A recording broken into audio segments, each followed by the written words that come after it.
Grabe. Pagod. Ito yung pag-akyat gamot sa puso.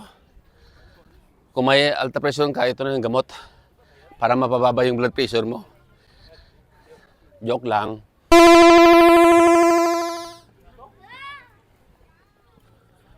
People's Park.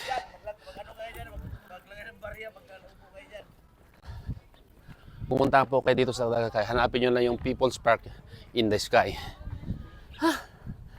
Kung makikita nyo po ito, Batangas na po yan. Kabila pala sa Tagaytay. So, makikita po yung daanan na yan. Papuntang ano yan? Papuntang Batangas. Yan yung ano, yung volcano. Yung dating pinuntahan natin sa kabila.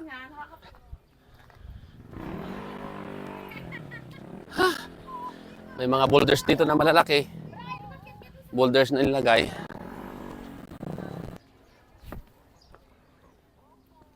Batangas view. Dito sa Tagaytay. So kung Tagaytay ito naman yung Batangas view.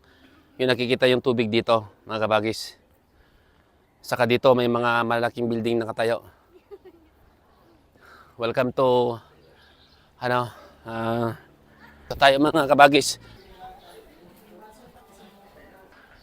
Kaya po dito sa hagdanan para makuha tayo ng mga mas magandang view dito sa view, volcano at saka dito sa Tagaytay talaga, Tagaytay land. Mataas hanggang 5th floor bago ka makarating dito sa tuktok para makakuha ka ng magandang view.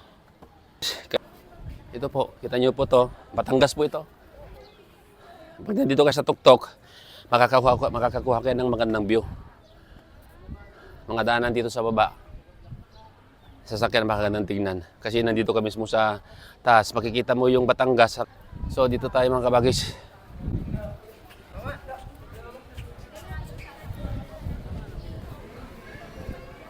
Mga magandang hotels. Oh. Nandito sila baba. Mga magagandang green leafy vegetables pa sa baba. Mga kahoy na pagkantingnan dahil green na green yung mga dahon ngayon ng mga kahoy dahil tanaw na tanaw mo ng Metro Manila. Hindi lang Metro Manila kundi Batangas. Tayo kabagis. Kaya marami nagpapapicture dahil maganda kasing tignan mga kabagis. Sa muli natin pagkikita kabagis, ito po si Rex Adventure. Maraming salamat sa inyong panonood.